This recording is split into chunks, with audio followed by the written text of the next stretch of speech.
Ooh, child. Hey, good evening, everybody, and welcome to tonight's episode of Hey Sister. Hey, sister, how you doing? Hey, sister, I'm doing wonderful. Oh, my. So as you all see, we have a mister here with us this evening because we've been having a very heated, very lively, Spirited conversation. spirited spirited pre-show as we've been preparing to come to you this evening to have a conversation. And hey, Chantel, thanks for tuning in tonight. And for everybody who's tuning in, you're tuned in live right now to Hey Sister. If you are watching this in the replay, we want to welcome you to the show. And we want to ask that you make sure that you like, follow, share, and subscribe on all the social media platforms. If you're listening to us in the replay on your favorite podcasting platforms, we ask you to do the same. Let people know that we're live on Sundays and they can hear us in replay on YouTube, Facebook, as well as your favorite podcasting platform. We also want you to remember to join the conversation in the comments. That's where all the action goes down, in the comments. And you see, I'm repping XU tonight. My sister's repping SU tonight. And we got this man in blue. Yes, Jody, he is here because preparation for this show. So this is the hottest hot topic. We just gonna dive on into it. Just dive on. Let's dove on into the hot topic of the evening. And that's one Deion Sanders, who is taking his talents to Boulder, Colorado, from the I love is what you say. I love Jackson State University, 2 times in a row SWAC champions after a destruction of Southern University Jaguars on yesterday. Okay. It is what it is. Don't worry. It's come to an end. You all will return to your previous glory or lack thereof. Call it what you want, but you won't be replacing us. You can't even stay your own coach right now, so let's just keep it moving. We won't be replacing you. We just gave you an opportunity to get some relevancy again. And don't tell me about what happened in the 80s. We've always been relevant. Always. Well, if we've always been relevant, then we didn't need Neon Deion to define who is SWAC, right? No. That's right. Okay. We didn't need Neon Deion or Eddie Robinson Jr. over there at Alabama State to define who is SWAC. So let's be. See. Okay, let me reset all this. So Jody, you say you want to hear from the people of JSU. Exactly. You got one right here. All I'm gonna say is y'all already see how they going. This was what we were doing in the pre-show as we were preparing, but this is one of the hottest topics that's been on the news, at least in our circles. You know, I mean, there is a war still going on in Ukraine and other things happening in the world.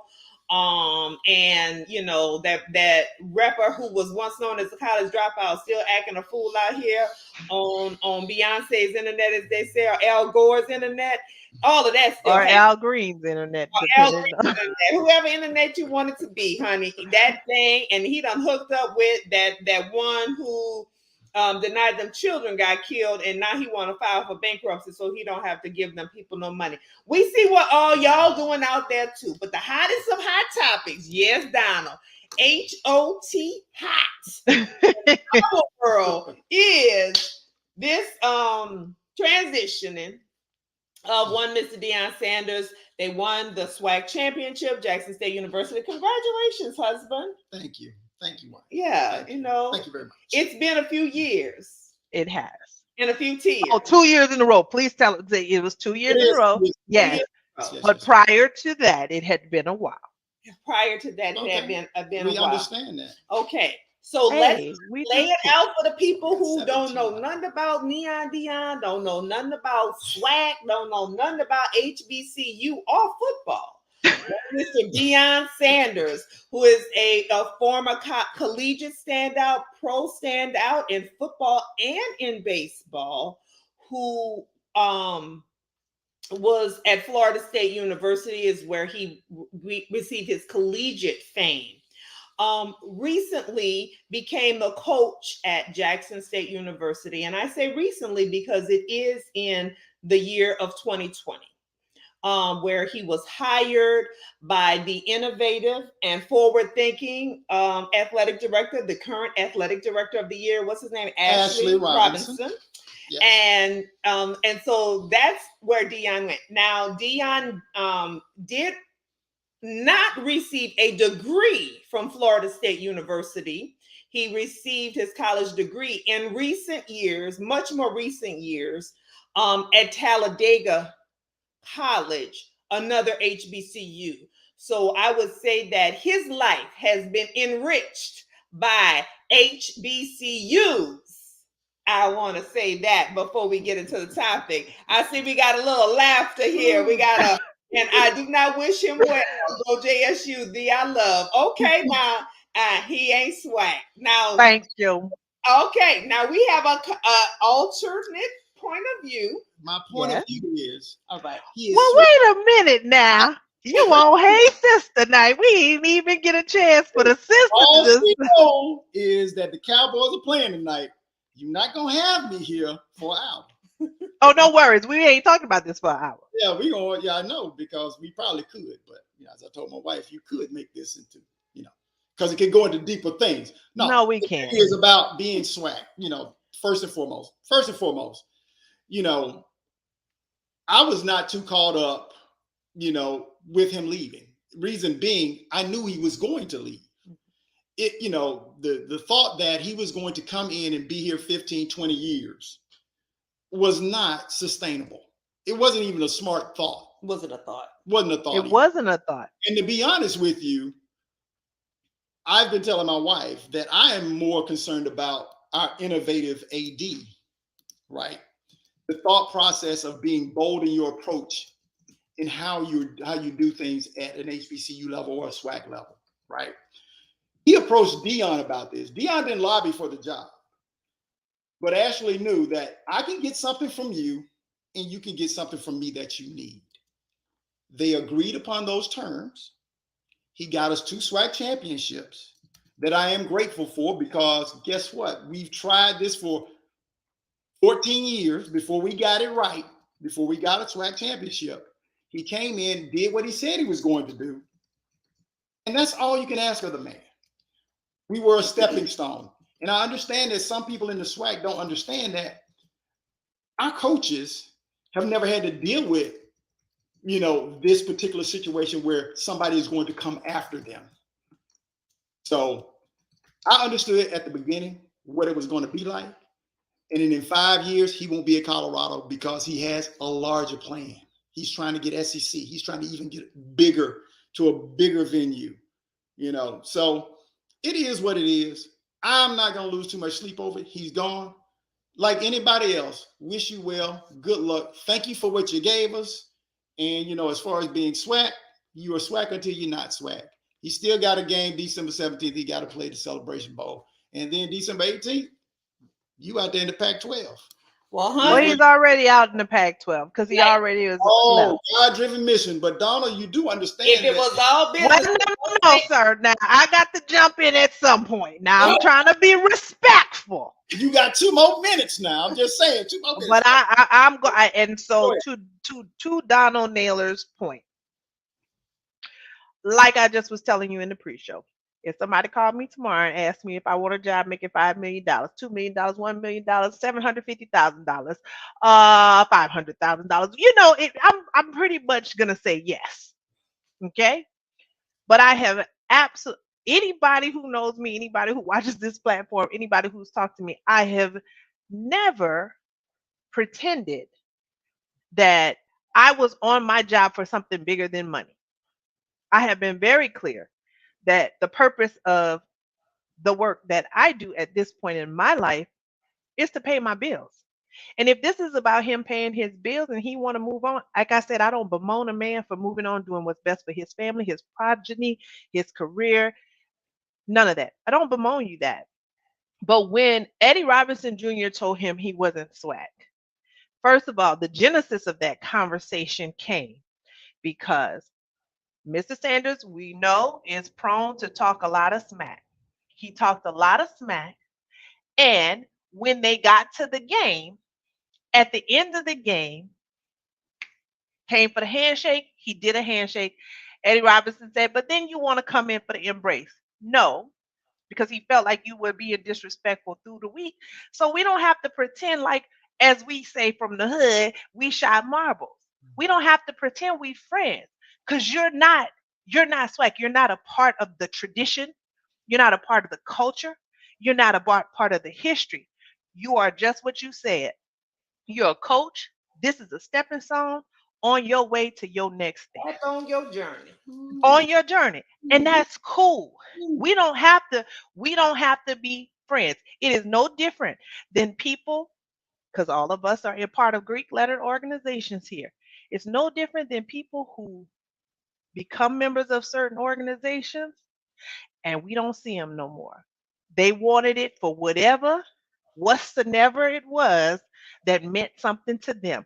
If it was to put it on their resume, if it was for them to say they had to get some get back from somebody back in college who didn't want them when they was in school, whatever it was their stepping stone. Cool. But we don't have the same relationship to the organization.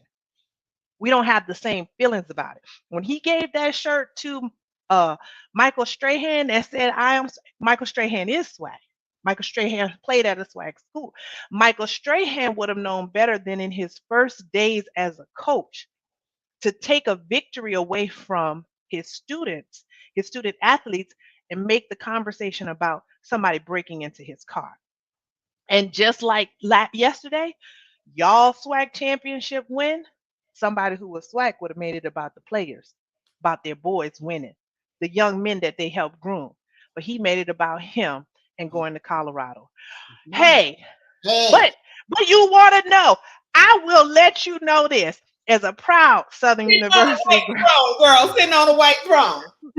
as a proud Southern University graduate. I ain't cared about Deion Sanders ever in my life. And you know I ain't no Cowboy fan, so I sure ain't cared about him when he was playing for the Cowboys. But I will say this, what he did for Jackson State University was great. But all of our boats didn't rise with his tide. And he did not create contracts with ESPN. And these erroneous stories that are out there about college game day, if it wasn't for Deion, that's where I draw a line. No, we're not doing that, because if that's the case, again, then Jay Hobson is swag, Mackenzie Scott is swag, Beyonce might as well be swag because she did a whole homecoming thing on the Netflix. And if that's the case, them little girls over at USC who think that they can mimic the dancing dolls and the J sets, they must be swag too, because everybody can be swag now. Oh boy, see, now we conflating. Okay. Facts. Okay, I'm just saying, because y'all willing to dish it out. I will say this: Jay Hobson is swag. He is swag because he coached at Alcorn State University for 4 to 5 years, won some swag championships, and got another job. Just because you go take another job does not negate what you've done.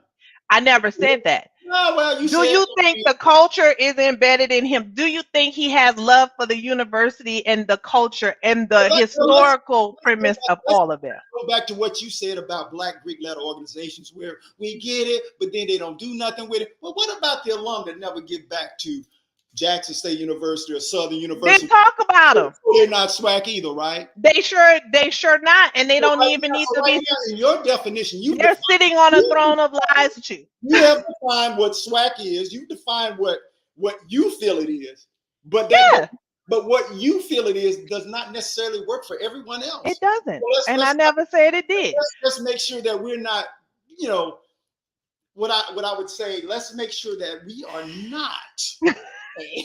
So we are not where we have agreement. The agreement where we have agreement is the SWAC has never depended on Deion for us to be great.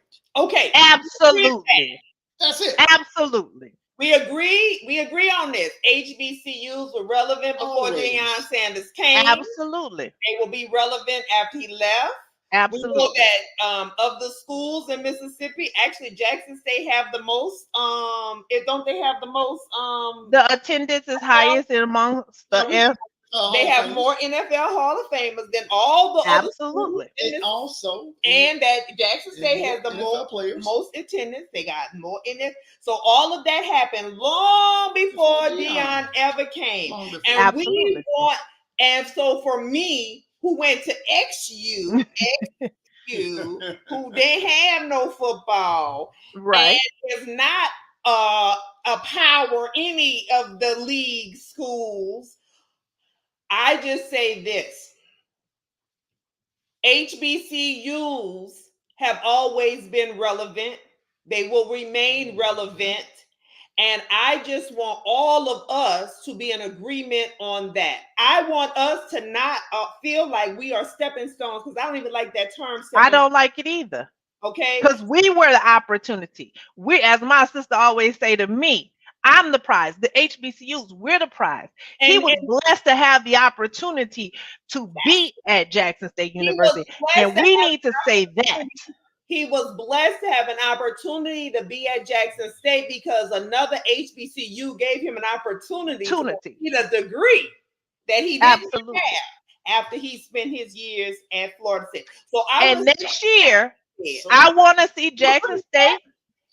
And next year, I want to see Jackson State on Colorado's schedule, and I want to see him make sure that they get more. No, because he wants us to play those bigger schools. I want him to ensure they get more than $1 million as well. At the end of the day, see, Chrissy, he didn't say that, because when people asked him, "Do you want to play an SEC school?" he said, "No, they're not SEC. Ready for that."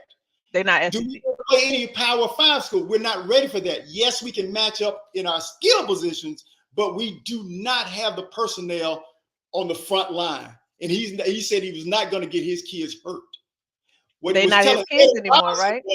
Eddie Robinson, don't go play a game for $350,000 where you lose money, because all of your travel, your food, taking staff comes out of that. That's what Eddie got mad at. It wasn't disrespectful. That was just smart business. That was not what I saw in the press conference. I saw the press conference. I knew what Deion was talking about. $350,000. When you call somebody out on doing something wrong, they don't want to hear it. But you were wrong to put your kids in a position to get hurt for a $350,000 payday where you lost money. And in my opinion, he's wrong for putting kids in a position of saying they wanted to come to an HBCU to play for him, and now he's leaving said HBCU. Play for him. And that's cool. That happens all the time. That's now the portal is open up and all of that. But all I'm going to say, because it's going to be the last minute and 17 seconds we got on this topic. And I got to read a copy. We got a comment here. He didn't have to have the love. My issue is he put himself out there as leading a movement that he seems to have left upon the first offer of an exit ramp. JSU and SWAC will continue to be great. Also, yes, ma'am, Mrs. Nicholson Hart, I respect your point of view, but the sisters just said it. He seemed to use a stepping stone as opposed to helping the building all he said he would. Maybe he did something behind the scenes to help. We don't know about. Yes, he did. And I will tell you, because this is not where Jackson State and other HBCUs get those 2 to 3 year contracts with the Nikes and the Under Armours. He said, no, you're going to do 10 years, because even if I'm not here, you're still going to get that money. Okay. That is something that, as I said, he was teaching people the game on how to make money and brand yourself, and not be afraid to go ask a 3, 4, 5-star athlete to come to your school, and you can't sell it by the facilities. You sell it. He sold Travis Hunter by coming to a homecoming, But what difference does it make if Travis Hunter is gone? If these people are going to leave? If he does leave, he leaves. But history still was made because he came to Jackson State and he performed there for a half a year because he was hurt.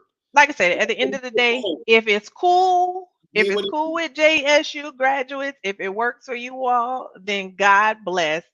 at the end of the day, I felt like I didn't expect, I told you a long time ago that I think at the beginning of this season, I told you he was going to leave. So I never expected him to stay long. You all expected him to stay longer than I did. Don't say y'all. Don't say y'all.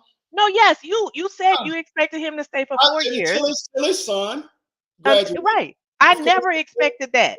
Earlier than it was, than expected.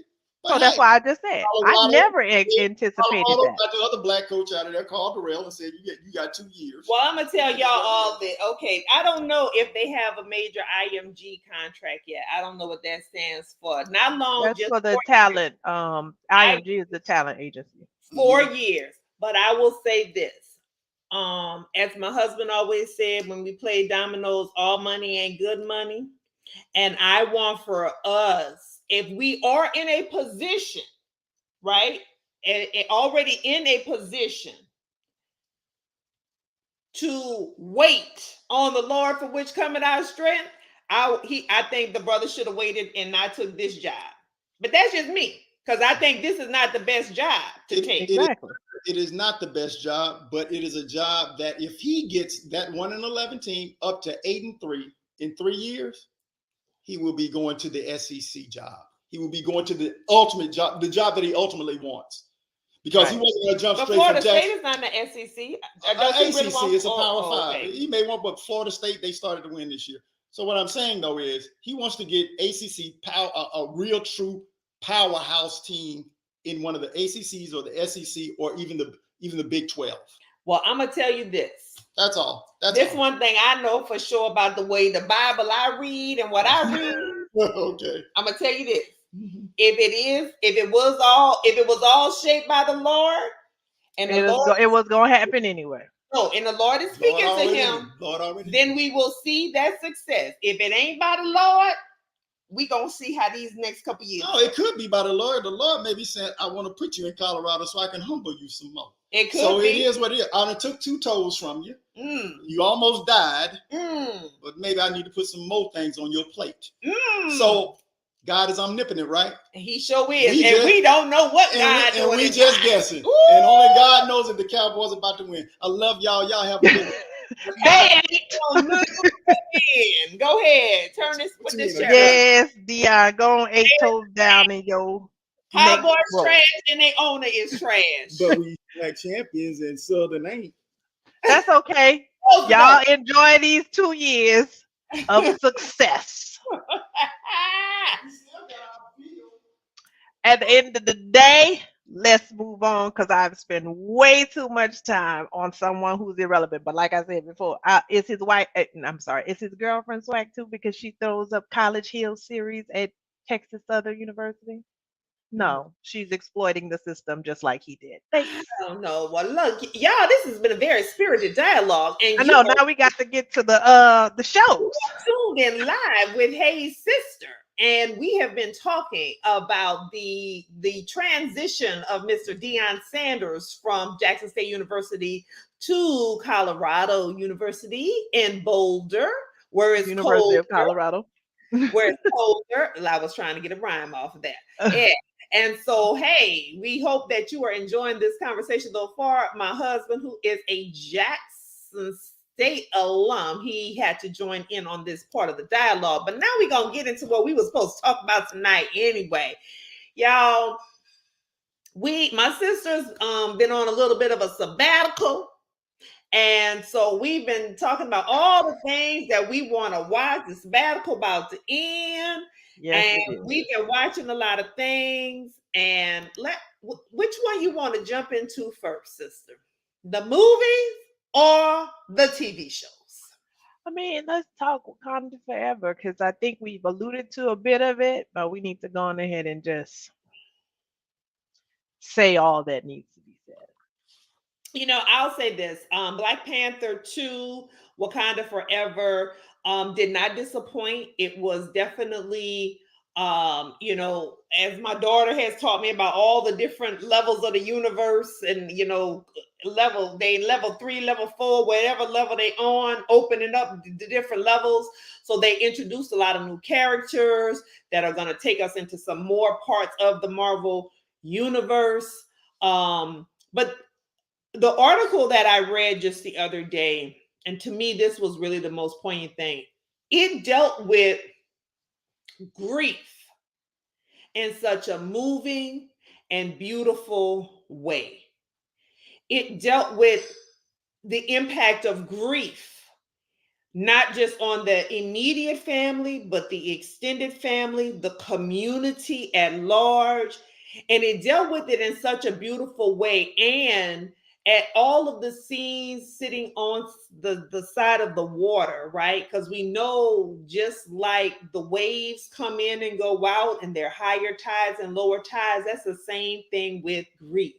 Sometimes it is washing over you. Sometimes you're able to float in it and it's taking you out. Sometimes it's steady and calm, and other times it's tumultuous. And I just Mhm. think that one of the things that this film did so very well, it did so very well at really encapsulating and showing how we can grieve differently.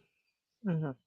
So that's one of my key takeaways. And other than being, okay, the African nation and the power, and the, do we share our power? And I'm not too much of a fan of them pitting the blacks and the brown people against each other, but it is what it is, because the truth is we have been pitted against each other in another man's quest for dominance and world conquering. Blacks and browns have been pitted against each other for that, right? And we are still being pitted against each other right now in this country for that. So I'm gonna leave that part there.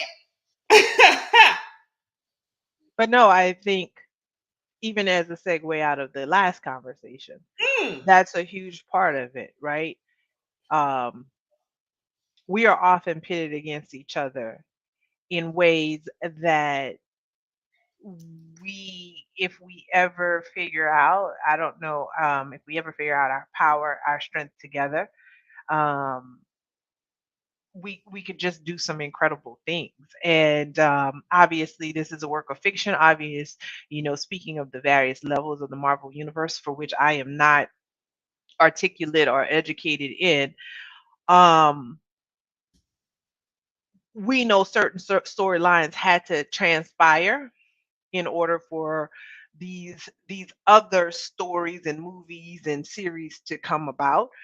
But that was a very poignant part for you. The grief part, it absolutely, the grief part was something. I definitely was crying at parts that I don't of the movie that I don't know that were necessarily the quote unquote sad parts of the movie, but there were parts of the movie that I found myself crying over, because it was the feeling of, number one, the relationships, right? These are people who had relationships with Chadwick Boseman as a person, and to take all of that energy and all of that feeling and put that into your art, um, that takes a lot. And I can't imagine how what they had to do to push through that. Um, like you said, there is a beauty in understanding that we can celebrate life. And I think growing up in Louisiana, New Orleans, in the tradition of the second line and what have you, um, there's a lot of that in there.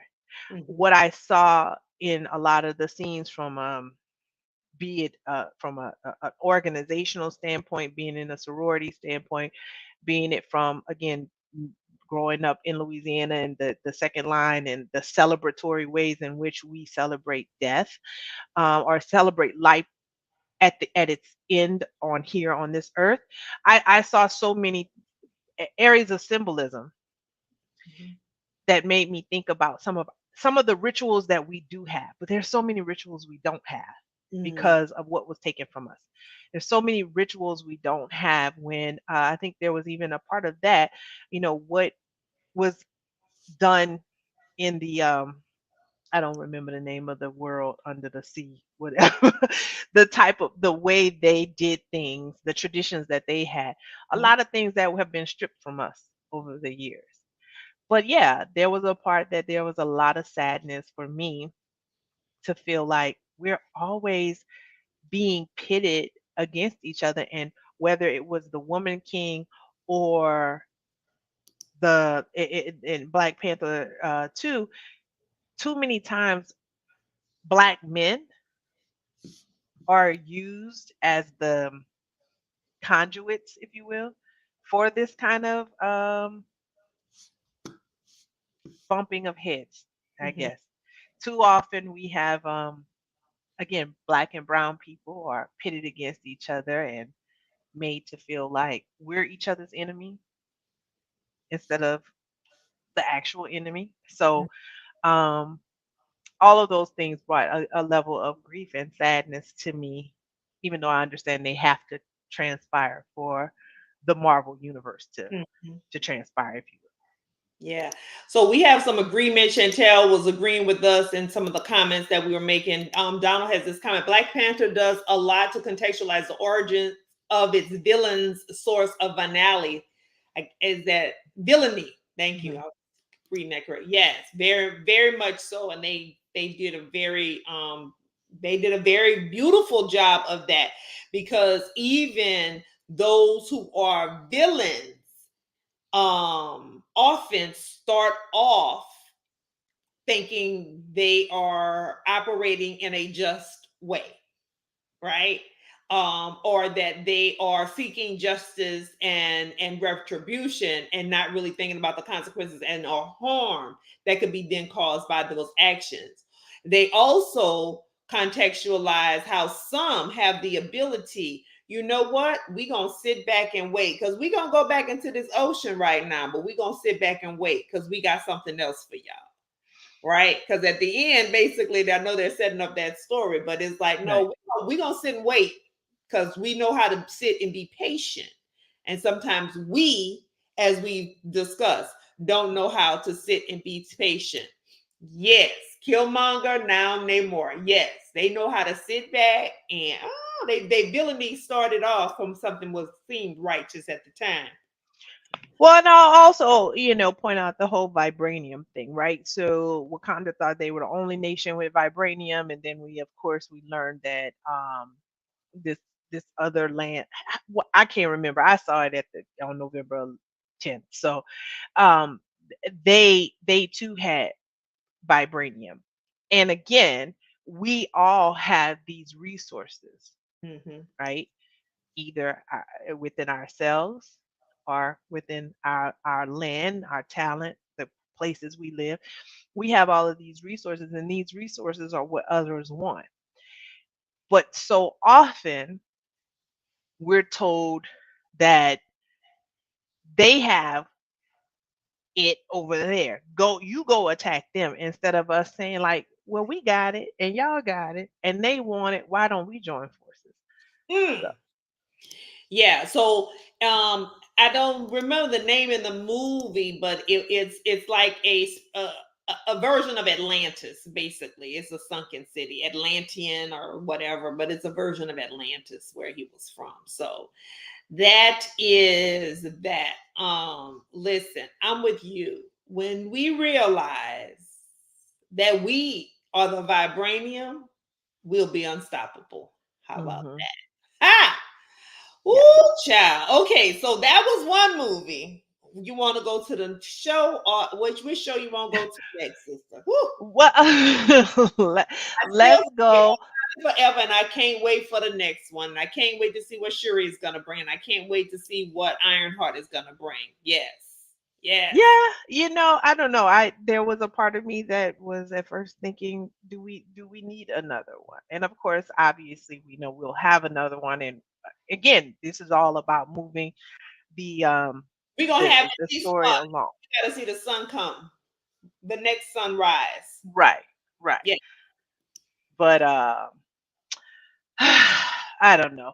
I just again, the feeling that it's still gonna be some animosity, even though we've called a truce. The feeling that it's still going to be more further animosity between the black and the brown nations is unfortunate or sad to me, I guess. Maybe And I'm yeah, but it's yeah, what we're witnessing all over the continent, true. all over the Okay, land, let's. perpetuated by the colonizers. Let's don't get it twisted. Yes, yeah, absolutely. But let's, because I heard that there were some people who were offended that they're being called colonizers, but it's like, but that's an accurate description because the It was continent of Africa, called the British colonies. They were called the Swedish, not Swedish, the Portuguese and Portuguese and English, and yeah, British, Spanish colonies and the Dutch colonies. They were right. called colonies. So if you ran the colony, then you were You're a called. colonizer.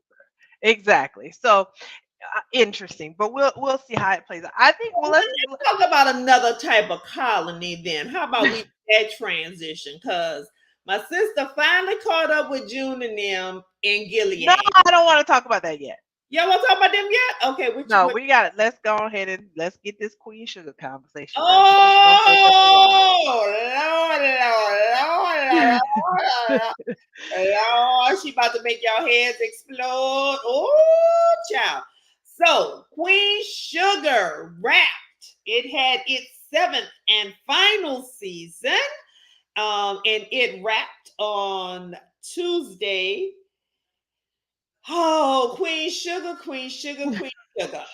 Jody, if you still watching, all I'm gonna say is I'm still in love with Calvin. Greg Vaughn is a handsome, handsome man. I'm telling y'all. And he plays on Days of Our Lives right now. I just found that out from following him on the social medias. Yes. What is this? AI? Did they use CG? Wait, what? Wait, you gotta tell me something about that. I don't know. Did who use CG? And I'm guessing AI you mean artificial intelligence. Did they use it? I don't know. Me too. Yeah, girl. Listen, we love some Greg Vaughn. I send Jody pictures of him on Instagram, just letting y'all know. Oh, where was Charlie? Oh, that's what you mean. That's what Okay. you mean, Donald. And that's what I'm saying. That whole, all them episodes, all them appearances of Charlie. I don't know what happened to Dawn Marie this season, but she wasn't in the season at I all. thought her name was like Dawn Lynn. I find Dawn Marie is what I'm calling her. Okay. They were not, and there definitely was some CGAI. It was things that hit the editing floor from other episodes that we fit in because that's what it felt like to me. So let me just say overall, I love the series Queen Sugar. I loved the book when it happened. The book is extremely different, and I love the book. I love the foundation that they used the book and how they were able to build the story and carry it a lot further than what the book did. And I love the story of the Black farming and farmers because where we grew up and where we come from, we've told y'all we know these sugarcane fields. We recognize some of the locations in the sugarcane fields that are even used in some of the scenery. So yes, for that we love Queen Sugar. We too have that love-hate relationship with what the sugar industry has done to our state, and not just the sugar industry, but what other industry has done to our states in terms of environmental racism, in terms of the economic injustice for Black farmers and Black people, period. So we recognize all of that. Queen Sugar was groundbreaking in many, many ways. And I saw all up and through my timeline how much y'all love this finale. But I'm going to tell you, there was just some pieces and parts missing for me, starting with where was Charlie? She was not there the whole season. And if she was going to be gone, just let her have been gone. Like, let's just let her been gone.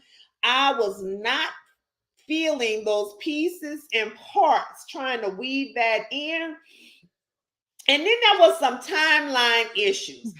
I don't know about y'all. I love Mr. Prosper telling Ralph Angel and Nova about things that he should have told them from their father. I thought that was very beautiful and poignant. It was things that released them and freed them.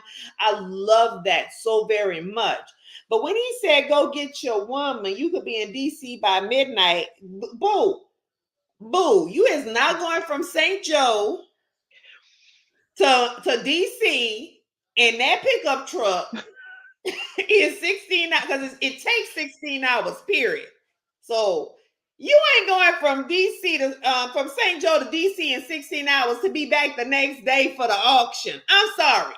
That just was to me, that was a little bit of a editing mishap or a script mishap or something. I don't know what happened. Let's see. It was awesome. Darling Ralph Angel found their voice, and I didn't have to use Closed caption. so you could actually hear them and they spoke clearly. Listen, they brought everyone back, which was beautiful. The reverence for Black land ownership, absolutely. And we need more Black land ownership, and we need to save our family homes and land. And if we have to come together in co-ops and whatever way to do it, I'm all down for it.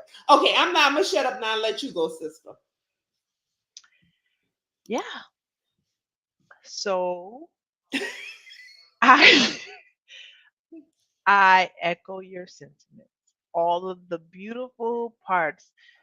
I think Queen Sugar has been a beautifully shot series. I think it has been groundbreaking in that the number of women of color who have had the opportunity to cut their teeth as directors. Um, what Ava DuVernay created from Natalie Bazille's book has been amazing. As you and I talked about the other day, if we remember before this season, not before this season, before this series, OWN was very much uh, becoming the Tyler Perry network. And nothing against Tyler Perry, but we, the collective um, we have varied tastes and interests. And so this story about family, about color, about Black land ownership, about Black farming, about Southern Louisiana, about the sugarcane industry, references to the Thibodeau massacre, all of these things were very beautifully done. And for that reason, I celebrate Queen Sugar and I give Queen Sugar its flowers. My challenge with this finale, Now I Chantel says she didn't watch this season. understood Chantel, but it, baby, the season started a while ago. It's over with now. We've got to talk about this. Just like with Black Panther. For But anyone who no, hasn't seen, but the to the point that I'm getting at is that I oh, did you not watch it because you weren't I didn't watch. interested in watching it? I kind of was late to the sixth season to catch up and to get, and then even watching this season, I slowly watched this season because last season didn't move my spirit that much. Still watched it, press forward, but it didn't move. It didn't move my soul like the first four did or first five. Yes.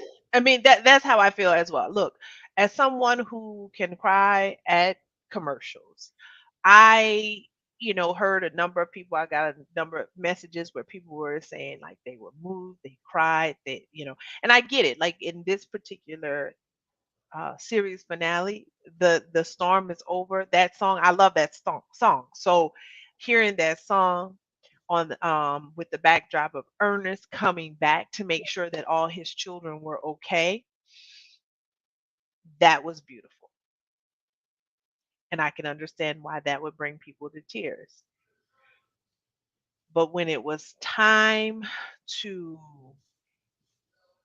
I don't know, but when it was time to tell, I guess, a complete story, like you said, paying attention to the nuances, how certain things were cut and put together. A few of those things felt lacking for me. Mhm. Um, I I wanted this series finale because this story was so pivotal and it meant so much to the culture. I wanted this series finale to have knocked it out of the ballpark. And while I give them credit for they closed every storyline, they closed up every storyline. So yes, definitely give you credit for that. But I needed a timeline on this loving, what's his name? Oh Lord, what's the brother name? Loving him, and I he didn't. Yeah, she broke up with old boy because he went to the motherland, and I'm like, sister, you the most motherland wanting to go spiritually burning sage sister that we see, and you mean to tell me this man who you said you didn't know love before you met him and then ask you realized I was still in love with Cal. That's what she forgot right? the rest of that sentence. Let's see. That land legal battle moved me totally. I was ready to file a petition for them. Yes. Let's see. I tapped out of after the third season, I think. Let's see. But can you congratulate it was at least not a Tyler Perry Oh, finale. absolutely, absolutely, absolutely. Like no, it was well done, but I think when and not to try to not to try to compare it, but when you start looking at some other shows and the writing and the editing and the attention to detail, like you said, I mean, 16 hours, you ain't gonna you're not gonna make a 32-hour trip in 24 hours. I mean, when she said, Ralph Angel, what you're doing here, the auction is tomorrow. I'm like, but you got there at midnight to get your woman and and y'all got right back in the car and drove back. And didn't sleep You still and was didn't gonna get a take snack on the road that off. No. and didn't fill up the gas. Oh, but I'm glad that Auntie had took care of Nova and all of that. And And glad Auntie took care of Nova, but also, and then Ralph Angel, you was completely out of order for telling this little boy about what she asked you not to tell this little boy about. And then, I'm sorry, Darla, but you completely out of order. Y'all been married for how long? You don't fly to your mama house on and take your child on the mhm. strength of that. I'm sorry. You may punch him in the throat, but you don't pack And up. You don't pack up and take your child and leave the other child that you so was concerned about. you might call him a Negro and punch him in the throat too. Right. Oh yeah, you gonna call him out of his name, Mhm. but I I don't told you not to say to nothing. say nothing. But we've been married a few years now. This is not a packing up the child and taking them to my mother's house in DC kind of offense, in my opinion. Ooh, child.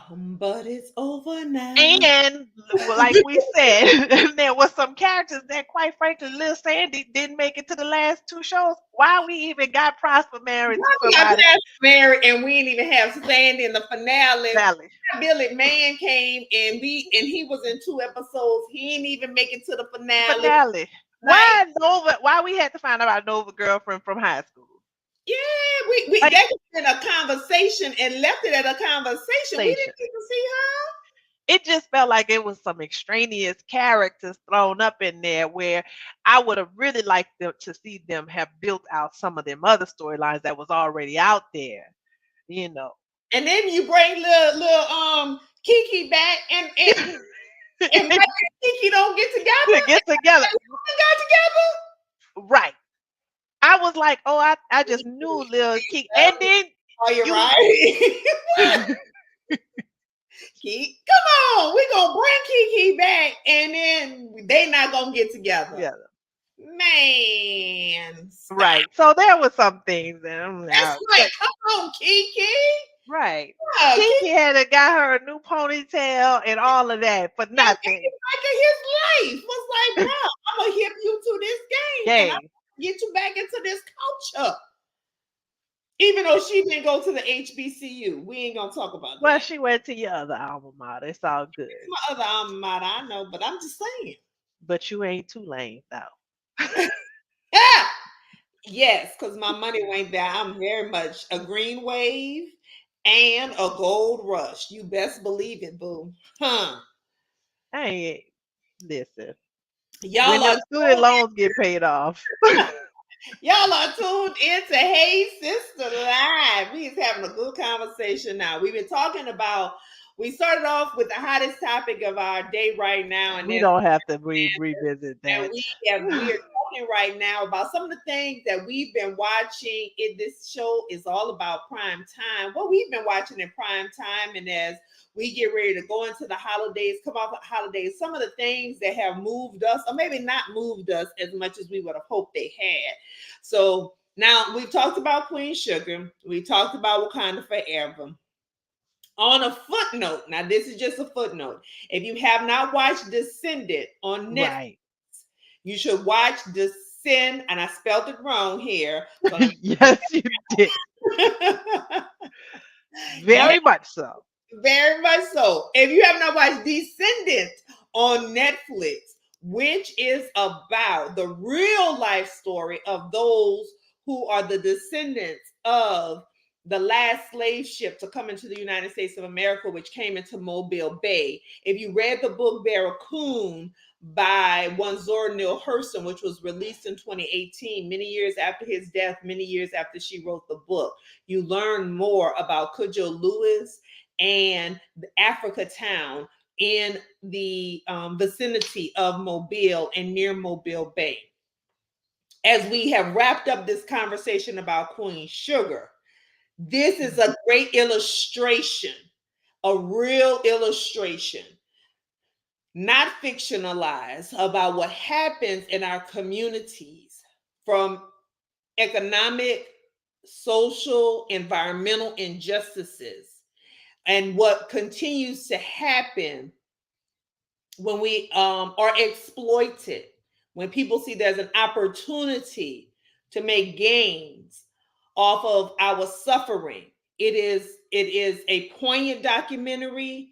It is a real life documentary, and one of the and I'm looking forward to seeing the next season of High on the Hog, because I know they're all going to feature some of those families as well, because one of the descendants of the folks from the Clotilda is One Quest Love. Mhm. And I remember when he learned that on Henry Louis Gates' show, Finding Your Finding Root. your roots. Hmm.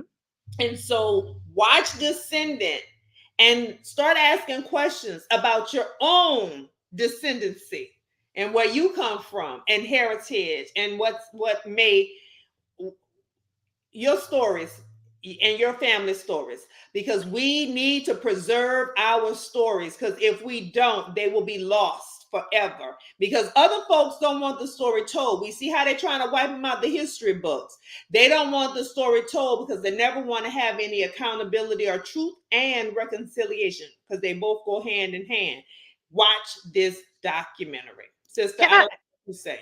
I wanted to touch on one of the comments that you said, right?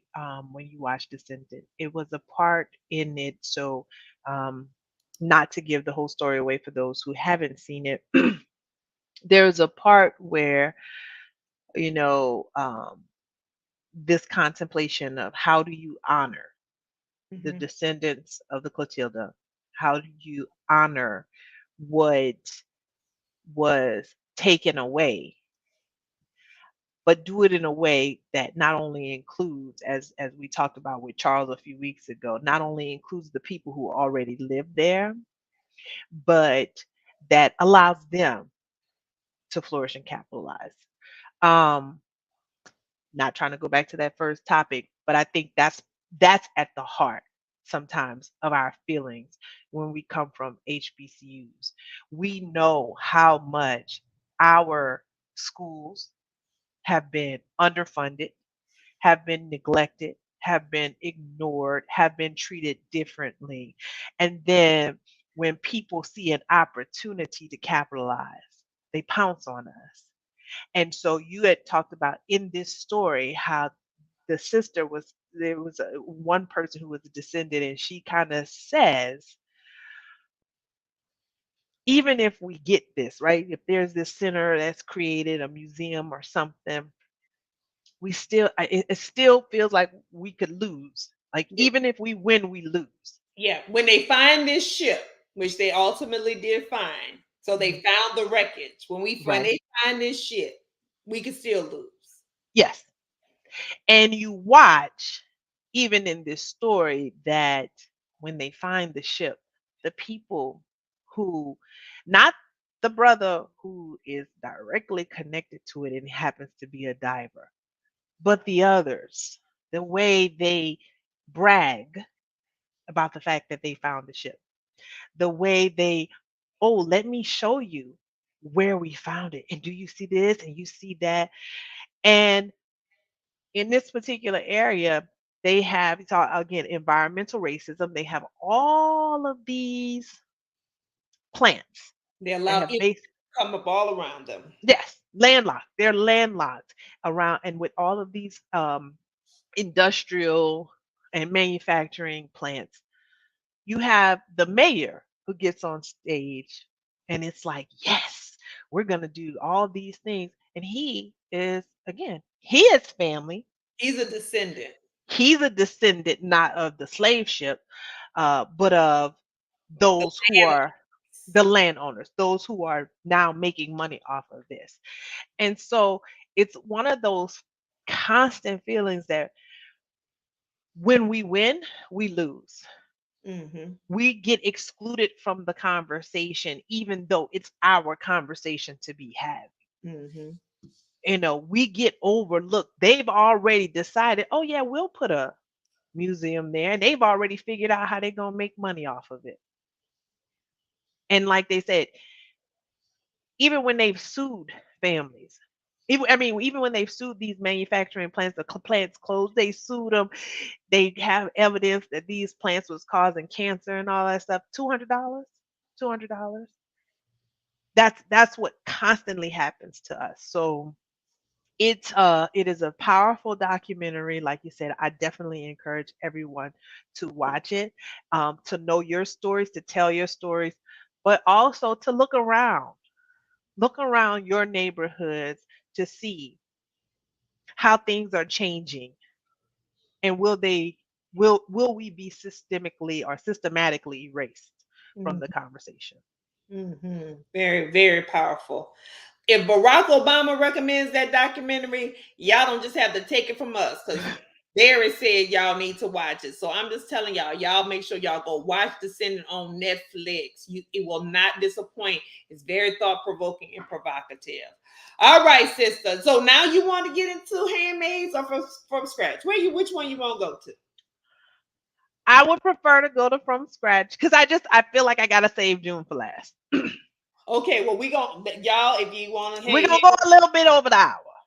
got to from scratch. So from scratch is a another Netflix series that is based on a memoir by Timby Locke is her name. And so I'm gonna drop a link in there for anybody who wants to see or get the memoir. It's a 2019 book about her own story. Look, it's even out of print right now, child, in the hardcover, but you can get it on Kindle. When I first started the and when you go to Netflix, things pop up in your feed and whatever about recommended. I was like, I don't know if I'm gonna watch this or not because I am not a huge Zoe Saldana fan. And then it kept showing up. But then when I was like, read the description again. I had watched the trailer because, honey, I'm a queen of watching trailers. If your movie don't have a trailer, I am not going to watch it unless somebody recommends it to me because I have to watch a trailer now. I've spent time watching the trailers. I had watched the trailer and everything, and I still was unconvinced until I read that it was based on a memoir. So I knew it was based on someone's true story. So we're talking about that importance of stories. Yes, movies, important histories told. Absolutely. So those real life stories that's what moved me to watch it. And enduring love is all I could say. Enduring love, especially when I watched her and her sister and on um, CBS Sunday, CBS with Gail King. It wasn't on Sunday. It was just a regular during the week. CBS this morning. CBS this morning, and they talked, and she's talked because she's remarried now and everything, and she was like, they were like, well, how did your husband feel about watching this? She was like, my husband very much knows I had this love in my life, and that this was a part of who made me into the woman he loves now. He loves, yeah. And I was like, girl, you better say that, because that story of the mixing of families, of how mothers and daughters and sisters. Listen, big sisters, little sisters, Black families, Sicilian families. Just, it was beautifully, beautifully done. And to know that it was someone's real experience, it made it even more poignant, because when you do love someone, you find ways to work through these things, even when they're difficult, even when they're painful, even when everybody around you acting a plum ass. You find your way through. And if you've been married any number of years, like I know I have, you find your way through. And that their story was so short and cut off short by illness was sad, but it was a powerful testament of the depth of their love. So that's what I take away from Scratch. What you think, sister? Yes. So first of all, that like you, I wasn't necessarily interested. I had seen a lot of people talking about it. I heard a woman in the nail shop talking about it. I guess how Donald said it felt a little lifetime-ish when I first heard about it. So I didn't necessarily just like jump in and say, "Oh, let me watch this." But the more and more I heard about it, and then you said, you watched it, and then I think I heard an NPR story or something. I heard that it too was a memoir. So I was like, oh, okay, let me check it out. Just wrapped it up today, and I think it was a well done story. I did not cry at every episode like some people said they cried every. I did not cry every episode, but where I will say that I cried, there were I guess three major areas that really shook me to my core. Number one, like you said, the fact that they clearly loved each other deeply, and that it's that age old question: is it better to love and lose, or is it better to have love and then lost than to never have loved at all?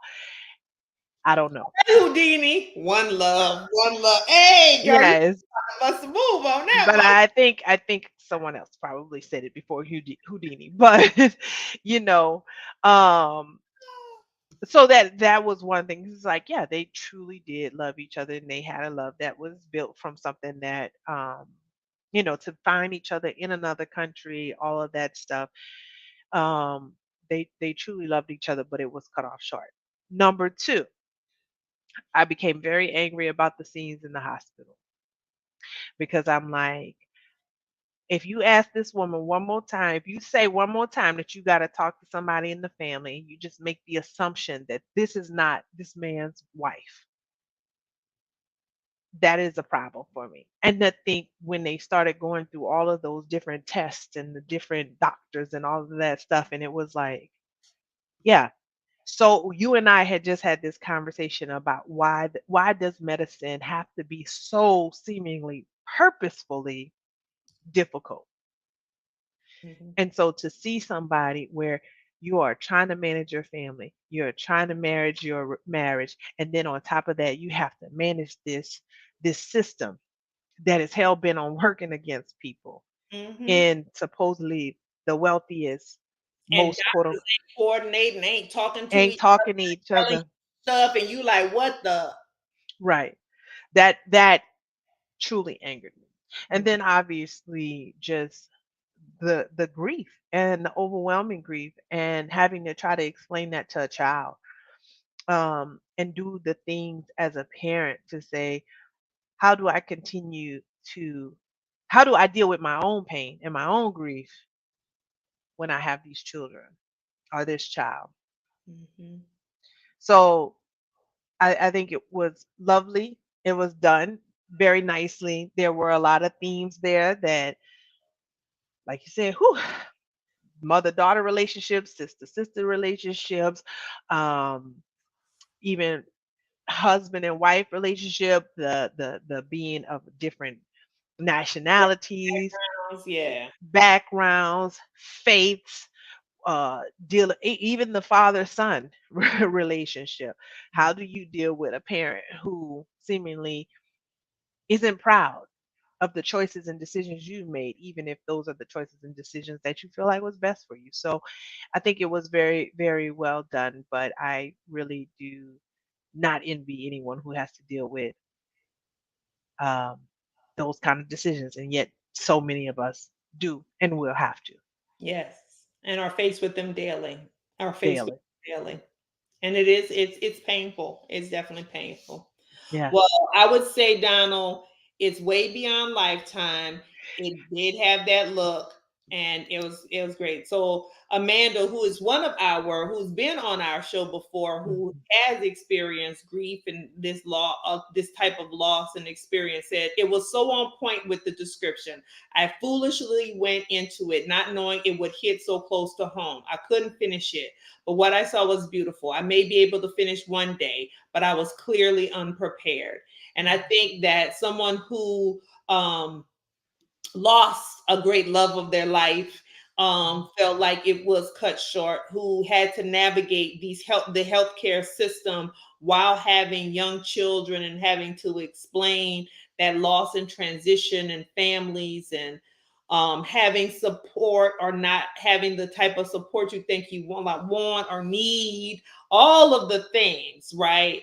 Um, and but then there are so many beautiful discoveries and uncoverings. So like, while she was like, oh, her mama was still getting on her nerves, he was like, oh, but your mom and I, she's been doing this for me and it helps me and it calms me down. And it was like, wow, that same experience, Mhm. what she's clouded with from her lens, was something he needed, and it was like it just made her even shift her perspective. Right? It was just so many beautiful points that were brought out. So And last but not least, sister, like you said, I'm not a huge Zoe Saldana fan, but when she was in that bed and her sister had to get up out of the bed and tell her she was smoking, and when she was in the bathtub and her sister and mom, her mothers, shall I say, and sister were bathing her, the grief that she expressed as an actress, that is what that's what I felt, because I was like, I don't want to have to imagine what that type of pain is or that kind of loss feels like. yeah, and I just, for those who have experienced it, you still have my heart, my prayers, my compassion, and for my friends who I know are going through it right now, y'all are in my heart, and I'm just praying for you. So I know Absolutely. you're going through that right now. So. All right, you ready for this finale? Yes, last but not least. I'm gonna let you start this conversation. Well, Oh, hand June and them, girl. June and them. I had go posted ahead, Major. something the other day about June and them, and somebody was like, "Who is June and them?" Okay. I've just splashed myself with a bunch of water. Because June and them messed you up, huh? I will say this. So this is why I wanted to save this for last. This season of The Handmaid's Tale, I think at one point we thought this was going to be the last season of Handmaid's Tale as well. And I guess in comparison, but not to compare to Queen Sugar, what I felt was different was Handmaid's Tale is letting the story unfold. And then somebody said, it's the end is not here yet. We're telling the story, but we haven't gotten to the end. Whereas in Queen Sugar, I felt like we decided this is it. Now I don't know what funding or whatever. This is it. So we're gonna make it the end. That's what was the difference for me in this story. And like I was saying, the attention to detail. Um, this season was all about June and Serena Joy and how they have their relationship has evolved. It is in a lot of ways, I would say, an examination of women's relationships. So if it's Janine and Aunt Lydia, or Janine and Esther, again, June and Serena Joy, even Mara and June to a lesser extent. But and it's reflective of our society today, where when it's time for women to support women, too often we do not. Um, Serena Joy and June were the antithesis of one another until Serena Joy became a handmaid without knowing she was becoming a handmaid. Well, she knew. She recognized early on. She didn't recognize at first that she was going to be put in the subservient role of a handmaid. But when it became clear to her, she recognized, oh no, this is not what I want for myself. And so with this, like I said, they just the attention to detail, with being a mother in jail and having to pump your breast because you need to feed your child. Um, being a part of a system that, again, in this case, Serena Joy's husband died. But she's expecting. And in this world where they only care about women as a vessel for life, if you will, they're just saying, hey, girl, give us this baby, and then we throw the mother away in many cases. It was deep. Like I said, I don't know if that baby was the actress whoever plays Serena Joy, if that's her real child. But at one point I was like, wait a minute now. How's she nursing this baby? This is not acting. This looks too real. And I feel like there's some child labor laws that are being broken here. Oh, listen, I love this show. I love what it is saying about, and I never finished the book. So I do want to go and finish the book. I started the book, but I didn't finish it. But one of the things when the author wrote the book many years ago, and even when they talked about doing this show, one of the things they said was that many of the themes, maybe not the exact story, but many of the themes in the show are from real experiences that women have had in this world, in this modern world. We see what's happening with women in Iran protesting. The man said the name of their country is Iran. Please don't call them Iran. Iran. Iran, whatever. We see what has happened in these countries where women are oppressed. We see what has happened even in this United States of America when the feelings of few become the laws of the many, and the impact that it has on people's lives. We've seen it, we've witnessed it. And so women's lives have always been a little bit precarious, a lot precarious, and on the margins in society. And when we're still fighting for equal rights, because the Equal Right Amendment ain't even been ratified and women not even recognized by this Constitution, this United States.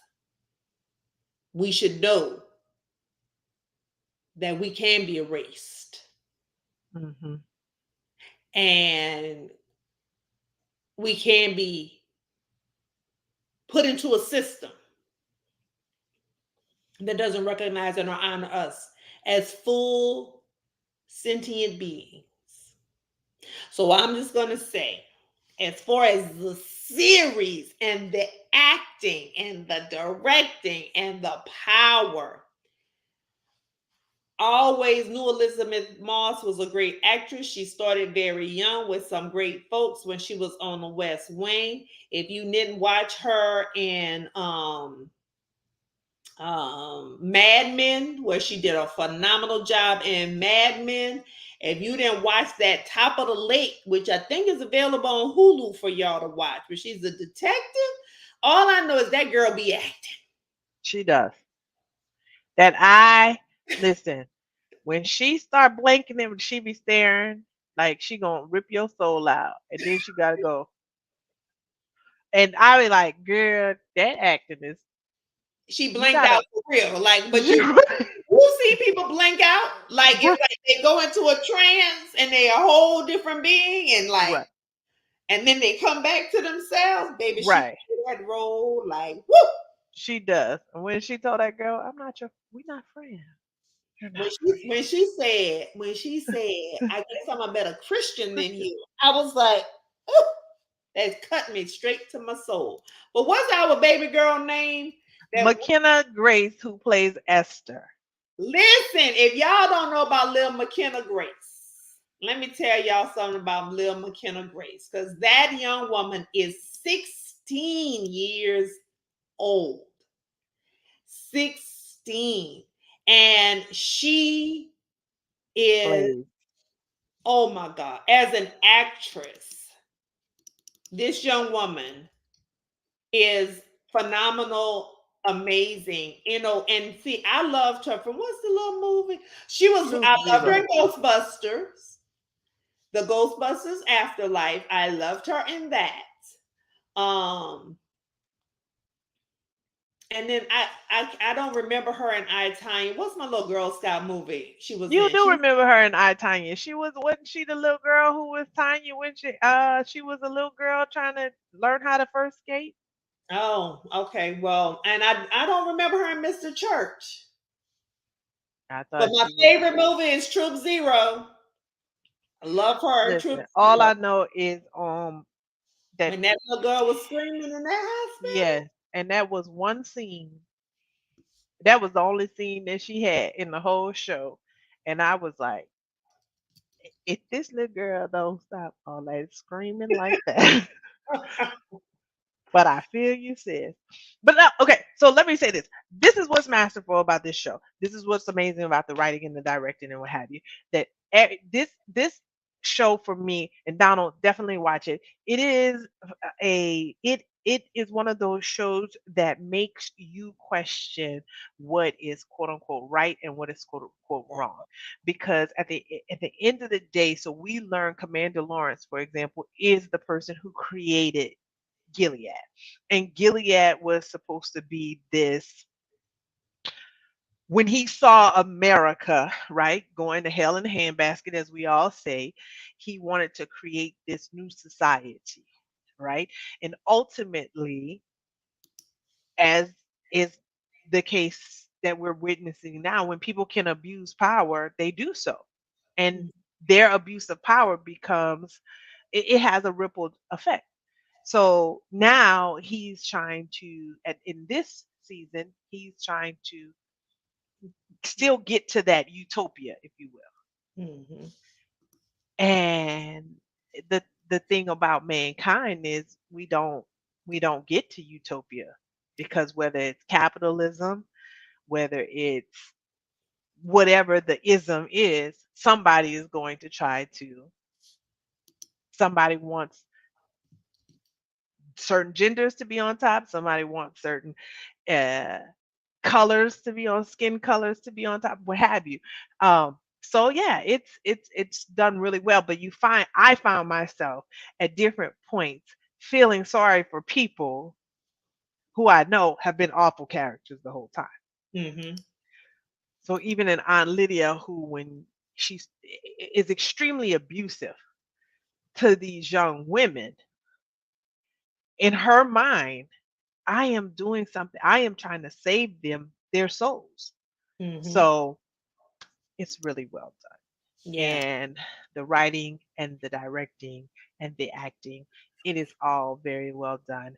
But at the end of the day, and I know we got to wrap up, it is a very scary, scary proposition because we see so much of it happening. And there's one line that they said, I'm not going to get it exactly right, but it's like basically America isn't Gilead until it is, right?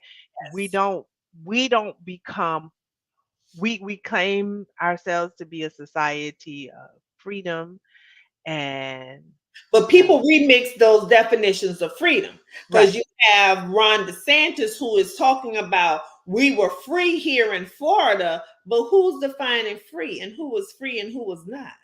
right. We have a country that says liberty and justice for all, but then we look at the way laws are um well, the way laws are used to oppress. We look at how people have uh meted out different sentences for similar crimes, things of that nature. And so, and then we've been watching as quote unquote rights have been taken or being slowly but surely deteriorating and taken away from many people. And How immigrants are once welcome. right. Ooh, that was powerful to see that. How immigrants or not even immigrants, a natural disaster. You have someone who gets moved to we saw this and we've seen it with the people of New Orleans after Hurricane Katrina. They went to cities like Houston, and I don't mean to pick on Houston, but this was one that was very egregious. They absolutely everything was the fault of after the good feelings go away, it's time for you to go home. You've outweighed your welcome. And that's what you see play out in The Handmaid's Tale Mhm, when it's like, we don't want y'all no more. Leave. Why are you still here? mhm. So anyway, it's so well done.